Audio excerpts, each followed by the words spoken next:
My name is Claire. I'm 42, and 2 weeks ago, my brother Dean smashed my laptop in front of our entire extended family, right in the middle of our parents' 45th wedding anniversary party. But that's not even the wildest part. The real shock came after, when my 16-year-old daughter pulled me aside, looked me dead in the eye, and told me to leave. Not Dean. Not anyone else. Me. Before I get into the chaos, betrayal, and the completely unexpected lesson I learned that day, let me know where you're reading from, and if you've ever had to choose between your family and your sanity. And don't forget to share this story if you've ever had a sibling you thought you could trust. I grew up in a modest suburb outside St. Louis. My parents, Irene and Gerald, were high school sweethearts. Church every Sunday, pot roast every Thursday, and discipline disguised as tough love. From the outside, we looked like a tight-knit family. But inside, we were built on invisible fault lines, ones that had been cracking since I was a child. I was the oldest, the responsible one, the one who cleaned up after everyone, made the honor roll, and kept my head down. Dean, 3 years younger, was the golden boy. Star baseball player, effortlessly charming, and always in some kind of trouble that mysteriously vanished as soon as our parents found out. Somehow, they always managed to see him as just a little misunderstood, while I was told to try harder, be better, smile more. By the time I turned 30, I'd put myself through college, built a solid career as a freelance financial consultant, and was raising a daughter, Maddie, on my own. My ex-husband left when Maddie was 4. No drama, just absence. So I got used to being the parent, the provider, the everything. And I was okay with that, mostly. Dean, on the other hand, floated from job to job, charm barely holding him above water. He'd tried real estate, bartending, even landscaping with a friend. Nothing stuck. He'd moved back in with our parents more times than I could count, and every time he did, they welcomed him like a prodigal son. Meanwhile, I was the one showing up with groceries, paying their overdue electric bills, and still somehow being told I should cut Dean some slack. Maddie always saw the imbalance. Even as a little girl, she'd ask why Uncle Dean never had to help clean up after dinner, or why Grandpa rolled his eyes when I mentioned my work. I never had a good answer. I just didn't want her to grow up bitter. But I think she noticed more than I ever realized. Our parents' 45th anniversary party was meant to be a celebration, a rare gathering of cousins, aunts, uncles, and old friends. I offered to help plan it. I handled the caterers, the seating arrangements, even the slideshow of old photos. I spent weeks assembling it. It was running on a tight schedule because Maddie and I had to leave early. She had an important SAT prep class the next morning, and I had a Monday morning pitch meeting with a new client. The presentation I was building for that meeting was on my laptop. Months of work, spreadsheets, research, models, all of it lived in that machine. I was still tweaking it the night before the party. Maddie had gone to bed, and I sat at the dining table in my apartment, headphones on, laser-focused on a last-minute revision. I backed everything up to the cloud, mostly. The final graphs, the ones that connected my clients' market data to the forecast models, were still unfinished. I planned to add them Sunday morning, right after the party. Sunday started smoothly enough. Maddie and I arrived at the party early to help set up. The hall was decorated in dusty rose and gold, with 45 years of love, banners, and floating helium hearts. I'd brought my laptop, just in case I found a moment to work while people were mingling. I slipped it into my bag and stashed it behind the main table with the guest book and memory boxes. Dean showed up late, as usual, wearing aviator sunglasses indoors and holding a beer he hadn't paid for. He high-fived a couple of cousins and made a loud joke about getting the old man some Viagra for year 46. Everyone laughed. I didn't. Maddie was helping hand out name tags when she pulled me aside. "Uncle Dean already smells like tequila," she whispered. "Can you please keep him away from Grandma during the slideshow?" "I'll try," I told her, brushing hair from her forehead. "Just keep an eye on the gift table." I should have seen the signs. Dean's voice getting louder with each drink. The way he kept interrupting conversations with exaggerated stories. At one point, he called one of my father's coworkers a washed-up insurance salesman and laughed like he delivered a punchline. People started steering clear. When it came time for the slideshow, I plugged in my laptop and queued up the file. A montage of black and white photos filled the screen. My parents on their wedding day, camping trips, baby pictures. People clapped, laughed, even wiped away a few tears. I stood at the side, relieved. But then Dean wandered over. "Did you make this?" he slurred, squinting at the screen. Yeah. "Took me a couple of weeks. Looks like a PowerPoint." Big whoop. "Okay, Dean," I said quietly. "Why don't you sit down?" He didn't. Instead, he pointed to the laptop on the table. "Hey, is that your precious work machine? The one you won't let Maddie even breathe near?" I stiffened. Yes. "Please don't touch it." That's when something in him shifted. His smirk turned cruel. "You always think you're so much better than the rest of us. With your job and your spreadsheets. Maybe it's time someone took you down a peg." The words were strange, slurred, and sharp. Before I could react, he reached for the laptop. Dean. "Stop." But he didn't. In one motion, he grabbed it off the table and raised it like he was going to make a toast. "To Claire and her precious laptop. Let's see if it can fly." He flung it sideways like a frisbee. It hit the wall with a sickening crack. The room fell completely silent. I froze. My mouth opened, but no sound came out.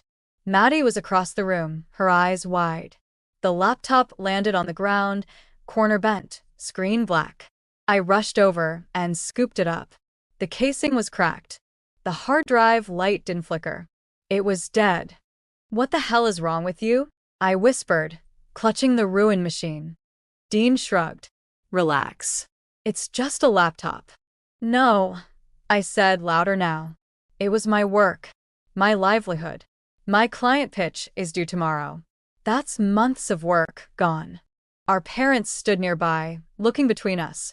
And then my mother said something I'll never forget. "Claire, it's just a thing. Dean didn't mean anything by it. You're being dramatic." You serve the hair. At Dean. At the crowd now watching like we were the halftime show. I turned, found Maddie, and started to walk toward her. She met me halfway, pulled me aside, and whispered, "Mom, we should go." "I can't," I said. "I still need to say goodbye to." "No," she said, with a calm certainty I hadn't expected. "They don't deserve you here. Let's just leave."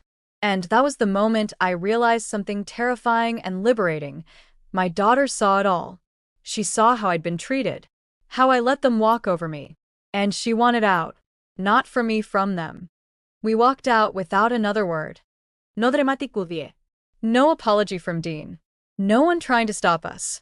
Not even my father, who had watched the entire thing with a drink in his hand and an expression I can only describe as annoyed confusion, like I'd interrupted the party by reacting. The parking lot outside the community center was nearly empty, but the sound of laughter and music still drifted through the double doors as we stepped into the cool air. I clutched the broken laptop like a wounded animal, the shattered screen pressed to my chest. My hands were trembling. Maddie didn't say anything until we were both in the car, and I turned the key in the ignition. "I can't believe they just stood there," she said, her voice shaking. "He threw your laptop. He actually threw it like it was nothing." I couldn't speak. Not yet. I was still trying to process it, what had just happened, what it meant. But somewhere deep inside, I wasn't surprised. Hurt, yes. Furious, definitely. But surprised? Not even a little. Because this wasn't the first time Dean had lashed out and been defended. It wasn't the first time I'd been told I was too sensitive, too serious, too much.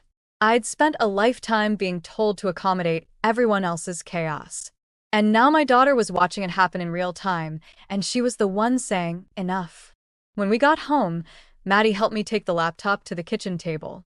I opened it like it might still work. It didn't. The screen was spiderwebbed, the hinge cracked, and the power button did nothing. I ran upstairs and grabbed my backup drive, hoping against hope that my autosave feature had at least caught some of the recent edits. Nothing. The most recent version was a month old. Useless for the meeting. Useless for the client. I sat down at the table and stared at the broken screen. My brain couldn't quite compute what came next. No laptop. No pitch. No time. I'll call Naomi, Maddie said, already pulling out her phone. Naomi was my best friend from college, and the closest thing I had to a sister who actually gave a damn. She lived 30 minutes away and worked in IT. She and Maddie were close, and I didn't stop Maddie from texting her. 15 minutes later, Naomi called. I've got a spare laptop you can use, she said. And I know a data recovery guy who works miracles. If there's anything to save on that drive, he'll find it. Naomi arrived by 9:30 p.m. with coffee, her old work laptop, and an overnight bag. I'm staying, she said. You need help, and Maddie needs to sleep. I hadn't cried yet. I think I was too angry, too stunned, too wired to crash. But when Naomi hugged me in the hallway and whispered, "You didn't deserve that," I felt something in my chest loosen. My face crumpled. The tears came fast and hot. I let her see it. I whispered. Maddie. I let her see how they treat me. Naomi pulled back, hands on my shoulders. And now she knows. And now you know. And now we're going to fix what we can and torch the rest. Deal? I nodded. That night, we worked until 2 a.m. I reconstructed the outline of my pitch deck from memory, while Naomi set up the new laptop and pulled whatever files she could for my backup. She even recreated some of the charts using templates I'd saved in another folder. It wasn't perfect, but it was functional. Good enough to show the client that I was prepared and resourceful, even in a crisis. Monday morning, I pitched the project. And I nailed it. I don't know how exactly. Maybe adrenaline. Maybe stubbornness. Maybe the fact that Naomi sat with me in the parking lot before I went in, holding my hand and saying, "They don't get to win." The client loved the concept, asked smart questions. And at the end of the meeting, their CFO said, "You handled this better than most teams of 5." I didn't cry until I got back to the car. Maddie had texted. How did it go? I sent her a thumbs up and one word. Solid. It wasn't joy I felt. It was survival. That night, my mother called. I didn't pick up. She called again. Then she texted, "You owe your brother an apology for making a scene at the party." I stared at that text for a full minute. Then I showed it to Maddie. She read it, handed the phone back, and said, "Block her. Just for a little while. You don't need that energy right now." So I did. Over the next week, I didn't hear from my parents again. Dean didn't text, didn't call.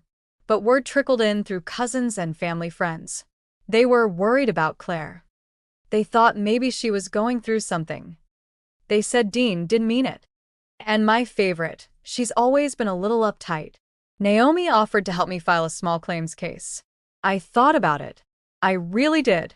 I had photos of the damage, emails to the client explaining the delay, even Naomi's affidavit that she witnessed me trying to recover the data. I could win, but I hesitated. Not because I didn't want justice, but because the idea of dragging it out felt like giving Dean more space in my life. I didn't want to orbit around his mess anymore. I wanted out of the whole damn gravity field. Instead, I wrote a letter. Not to Dean. Not to my parents. To Maddie. I told her how proud I was of her for standing up, for seeing what I hadn't wanted to admit, for being braver at 16 than I'd been at 36. I told her she was the reason I was choosing to live differently now. That from this point on, I wasn't going to keep peace at the expense of my own dignity. I left the letter on her desk. She read it the next morning and hugged me so tightly I thought my ribs would crack. "This is the mom I've always seen," she said. And that was the moment I stopped feeling ashamed. I didn't need Dean to apologize. I didn't need my parents to acknowledge what had happened. Because someone had seen the truth. Someone who mattered more than any of them. And she wasn't just watching. She was following my lead. I didn't speak to my family for 3 weeks. Not out of pettiness, though I'll admit, the silence was a bomb, but because I needed to see who they would be when I wasn't the one reaching out. Spoiler alert. They didn't call. Not once. No apology. No explanation. Just absence wrapped in pride. But Maddie thrived. I noticed it in the little things. How she started setting stronger boundaries with people at school, how she asked more questions about my work, how she offered to help with dishes without being asked. It was like seeing a seed crack open and bloom overnight. And I realized something. I had taught her resilience without even meaning to. Not by preaching it, but by surviving in front of her. 2 Fridays after the party, Naomi and I were having wine on my back porch. The air was cool, the kind of spring night that smells like fresh rain and starting over. You know, Naomi said, sipping from her glass, your brother hasn't even posted about the party. That's how you know he knows he screwed up. I laughed. I think the part where he hurled my laptop against a wall in front of Grandma's best friend from high school might have made it hard to spin. Maybe he's waiting for the damage to blow over, she said. Typical manipulator move. Pretend it wasn't a big deal. Let time smooth it out. Yeah. Well, not this time. I had no intention of going back to the old rhythm.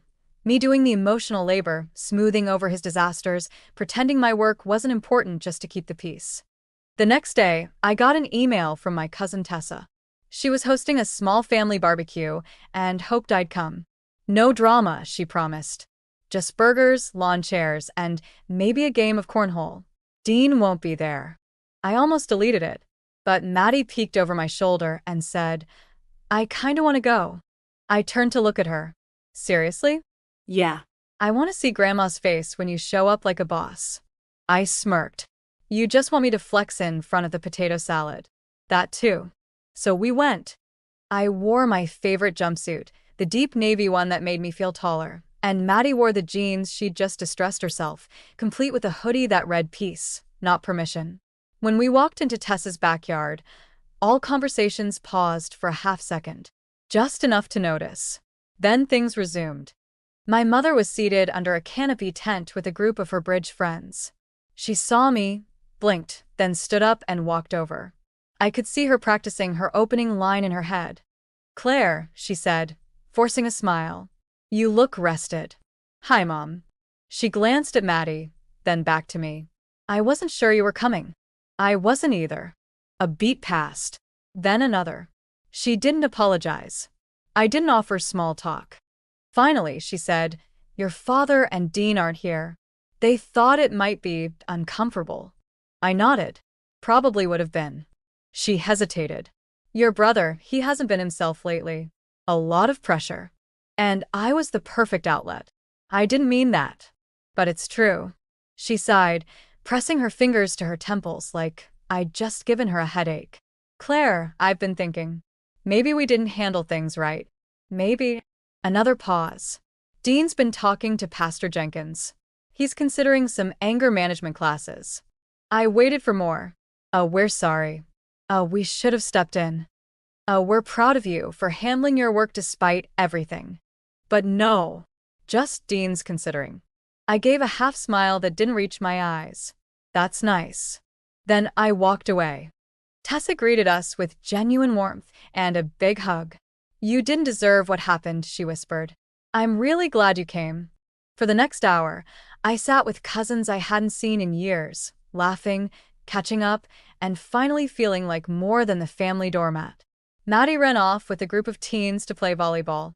At one point, Tessa's husband asked if I'd be willing to look at their small business budget. He'd heard I was doing amazing things with numbers. I said yes. And for once, no one tried to downplay what I did. No one said that spreadsheet stuff. They asked real questions. They listened. As the sun started to set, I found myself standing at the edge of the lawn, watching Maddie spike a volleyball and laugh without restraint. Tessa walked up beside me. Can I say something? She asked. Of course. What Dean did, it was disgusting. And the way your parents reacted? Honestly, I've been mad about it ever since. But watching you walk in here today like that? You scared the hell out of some people. In a good way. I blinked. Scared. You took away the story everyone wanted to keep telling, that you're the quiet, dependable one who always eats the hits and keeps smiling. Today you showed them a new version. One where you have boundaries. And that's terrifying to people who relied on you not having any. I didn't know what to say. So I just said, thank you. On the drive home, Maddie was quiet for a while. Then she said, I think I learned more watching you these past few weeks than I have in all my school clubs combined. I glanced at her. Yeah. Yeah. Like, how to stand up for myself, how to walk away when someone crosses the line, and that you don't have to explain everything to people who don't want to understand you. I reached over and took her hand. I'm really proud of you, Maddie. She squeezed my fingers. I'm proud of you too, Mom. We didn't need Dean's apology or my parents' validation, because what we had now between us was something more powerful. We had truth, we had boundaries, and we had each other. A month after the party, I received a formal letter in the mail. Not from Dean, not from my parents, from their lawyer. Apparently, Dean had decided to file a defamation claim against me. According to the letter, he believed I had damaged his character by telling mutual friends and extended family that he intentionally destroyed property and caused me to lose work. I laughed, out loud, alone in my kitchen. Maddie came downstairs, still in pajamas. What's so funny? I held up the letter. Your Uncle Dean thinks his reputation was something I could break by telling the truth. She squinted at it. Wait, is that serious? Apparently. I called Naomi and read the letter to her. She snorted halfway through. He's bluffing. He knows you could take him to court and win. This is just one last try at playing the victim. I know, but I think I'm finally done playing anything. I called the lawyer listed on the letter and calmly informed them I had documented evidence of Dean's actions, including damaged photos, messages from witnesses, and an email trail that clearly outlined the timeline of events.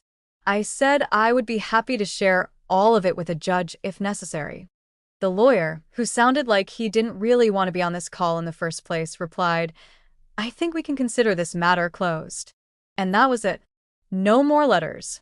No more threats. Just silence. The summer passed quietly. Maddie aced her SAT class. I signed 2 new consulting clients. Naomi and I started meeting every Friday night to co-work at our favorite cafe, and more than once, we talked about going in on a business together someday. Then, in late August, the invitation arrived. A cream-colored envelope with gold script. Please join us for a special family gathering honoring Dean's new job and personal growth journey. I stared at it for 5 full seconds before bursting out laughing. Personal growth journey? I repeated to Maddie. Yeah, I saw that on Instagram, she said, not looking up from her sketchpad. He posted a selfie with a self-help book and the hashtag #AccountableMan. I rolled my eyes. God, I can't tell if he's trolling or just deeply unaware. You're not going, right? No, I said immediately. But I'll RSVP with a fruit basket. We didn't attend. We didn't explain. We didn't apologize. And that was the power shift I hadn't even known I needed. We were no longer part of the show. In October, Maddie and I were invited to speak at her school's Generations in Leadership night. They'd heard about how she'd taken initiative after the party fallout, standing up for me, advocating for boundaries, and showing maturity beyond her years. She asked if we could do the speech together. I said yes. On stage, under the fluorescent lights of her high school gymnasium, I told the story. Not the version where I was humiliated by my brother. The version where my daughter saw me crumple and, instead of flinching, stood beside me. I didn't realize how much she'd been watching me, I said to the audience. I thought I was protecting her by not making waves. But it turns out, what she needed was not another peacekeeper, but a woman who knew when enough was enough. Maddie took the mic next. I used to think standing up to adults was disrespectful, she said. But I've learned that staying silent when someone you love is being hurt is a different kind of disrespect. The applause was louder than I expected. Afterwards, parents came up to us, mothers with tears in their eyes, teenagers nodding quietly, and said, "Thank you." That felt real. And it was. More real than any family photo album my mother ever curated. More real than any hollow apology I never received. That night, Maddie and I didn't just tell our story, we reclaimed it. By the end of the year, I had saved enough to finally open my own boutique consulting agency. Naomi came on as my business partner.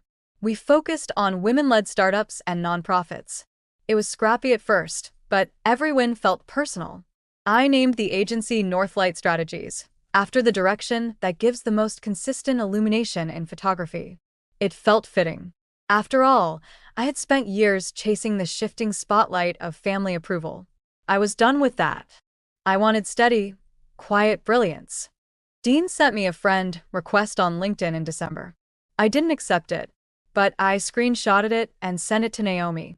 "Look who wants to network now," I wrote. She replied with one word: bold. I never responded. Not because I was angry anymore, I wasn't. I had let go of the anger, the hurt, the illusion that one day I'd wake up to a phone call from my mom saying, "We're sorry. We see you now." What replaced it wasn't bitterness. It was clarity. I could still love people from a distance, but I didn't owe anyone proximity just because we shared blood. On the 1-year anniversary of the laptop incident, Maddie surprised me. She came downstairs holding a wrapped box. "What's this?" I asked. "Open it." Inside was a silver charm, a tiny, intricate laptop. The screen engraved with one word: resilient. I looked up. My throat tightened. "Where did you?" "I made it in metal shop," she said. "Took weeks." I put it on a chain and wore it that day and many days after. Because here's what they never tell you. Sometimes, the worst thing your family does to you isn't the screaming or the breaking or the silence. It's the gaslighting. The years of being told, "It's not that bad," or "You're too emotional," or "He didn't mean it." But when someone takes a hammer, literal or emotional, to the thing you built, and your first instinct is to protect them, that's when you know something has to change.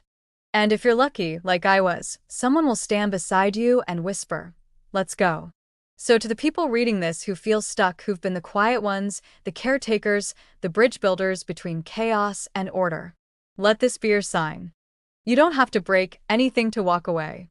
You just have to stop picking up the pieces for everyone else. They'll either learn to clean up their own messes or they won't. Either way, you'll be free.